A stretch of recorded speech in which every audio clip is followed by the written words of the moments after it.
ऐतिहासिक पल है देश के लिए, खासतौर से मध्य प्रदेश के लिए। बिल्कुल, देखिए सबसे महत्वपूर्ण दिन है, लेकिन इस लिहाज से भी महत्वपूर्ण है कि न सिर्फ चीते आ रहे हैं बल्कि प्रधानमंत्री नरेंद्र मोदी अपने जन्मदिन के मौके पर महिला स्व सहायता समूह को भी संबोधित करने वाले हैं। प्रदेश के पंचायत मंत्री महेंद्र सिंह सिसोदिया हमारे साथ मौजूद हैं। सर, मध्य प्रदेश के लिहाज से बेहद महत्वपूर्ण दिन है, पीएम मोदी अपने जन्मदिन पर शोपुर आ रहे हैं और एक बड़ा कार्यक्रम आयोजित हो रहा है। आज बहुत खुशी की बात है कि प्रधानमंत्री जी का जन्मदिन है। मैं अपनी ओर से, पूरे विभाग की ओर से उनको और पूरे मध्य प्रदेश की ओर से उनको इस वर्षगांठ पर बहुत बहुत शुभकामनाएं देना चाहता हूं।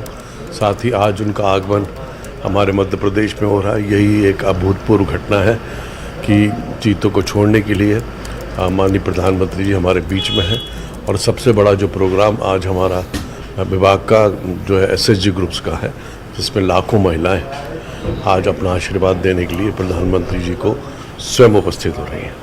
सर, महिला स्व सहायता समूह के लिहाज से बात करें तो किस तरीके से वो स्वावलंबन की तरफ बढ़ रही हैं, क्या आज होने वाला है? माननीय प्रधानमंत्री जी और माननीय मुख्यमंत्री जी का सपना है कि भारत को और मध्य प्रदेश को आत्मनिर्भर बनाया जाए। उस ओर जो है पहला कदम है, क्योंकि सबका मानना यह है कि जब तक महिला की परिवार की महिला अपने पैरों पर खड़ी नहीं होगी, स्वावलंबी नहीं बनेगी, तब तक देश का उत्थान नहीं संभव है। और उसी उद्देश्य को लेकर छोटे छोटे आइटम्स जो है हमारे SHG ग्रुप्स बना रहे हैं। यहाँ तक कि अब हमारे माननीय मुख्यमंत्री जी ने गणवेश का, जो कांग्रेस पार्टी ने MP एग्रो को दिया था काम, वो व्यापारियों से छीनकर SHG ग्रुप को दिया है, जिससे मैं समझता हूँ कि निश्चित रूप से उनका प्रगति और उत्थान निश्चित रूप से होगा, ऐसा मेरा मानना है। सर, नए कौशल विकास केंद्र तैयार किए जा रहे हैं, प्रधानमंत्री नरेंद्र मोदी उसकी शुरुआत करेंगे। हाँ बिल्कुल, और ये एक बहुत अच्छी सकारात्मक पहल है। तो प्रदेश के पंचायत मंत्री हैं और इस विभाग के जरिए एक बड़ा कार्यक्रम आयोजित किया जा रहा है, जिसमें प्रधानमंत्री नरेंद्र मोदी महिला स्व सहायता समूह से सीधे रूबरू होंगे और तकरीबन 1 लाख महिला स्व सहायता समूह के सदस्य प्रधानमंत्री नरेंद्र मोदी को उनके जन्मदिन पर उनको सुनने के लिए श्योपुर में जुटे हैं। और एक ये बड़ा कार्यक्रम है।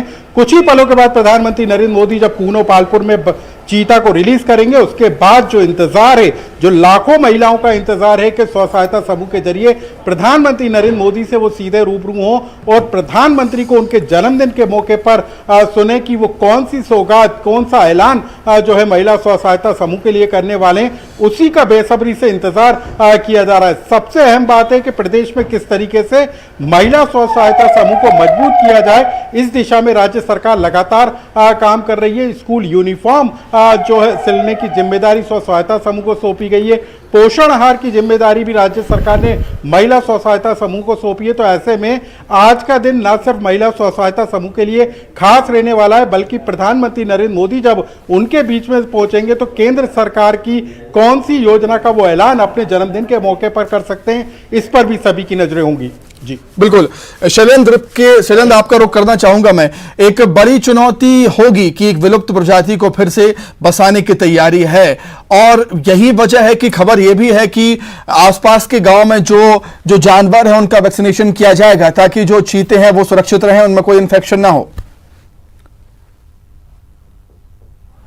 बिल्कुल आपने ठीक कहा कि जो यहाँ चीते पहुंचे हैं, जब वो बाड़े के बाहर आ जाएंगे, अभी जो कुछ समय तक तो वो बाड़े के अंदर रहेंगे, जब उनको पूरे कूनो जंगल में दौड़ लगाने का मौका होगा, ये कहें कि वो पूरे जंगल में घूमेंगे, तो बहुत सी ऐसी संभावनाएं हो सकती हैं कि इन इलाकों में जो पालतू पशु घूमते हैं उनका वो शिकार कर ले, क्योंकि कहा यह भी जाता है कि उनको कुत्ते का मांस बहुत पसंद है। और ऐसे में जो यहाँ आसपास के जो गाँव हैं उनमें बाकायदा मध्य प्रदेश सरकार के जो डिपार्टमेंट है उनके द्वारा अभी जो जितने भी जानवर थे जो यहाँ पर उपलब्ध थे उनको वैक्सीनेट किया गया है। यानी अगर कुत्तों की बात करूँ तो उनको रेबीज के इंजेक्शन लगाए गए हैं। अगर दूसरे अन्य जानवरों की बात करूँ तो खुरपका, मुंहपका जैसी जो जिस तरह की जो बीमारियाँ होती हैं उनको वो ना हो, क्योंकि यदि चीता उनका शिकार करता है तो आने वाले समय में चीते को उन बीमारियाँ घेर सकती हैं। और यही कारण है कि इस पूरे इलाके में जो जानवर थे, खासकर जो कूनो के जंगल से जो आसपास लगे हुए गांव हैं, उन सब के जानवरों को वैक्सीनेट अभी किया जा चुका है। और जो लोग रह गए हैं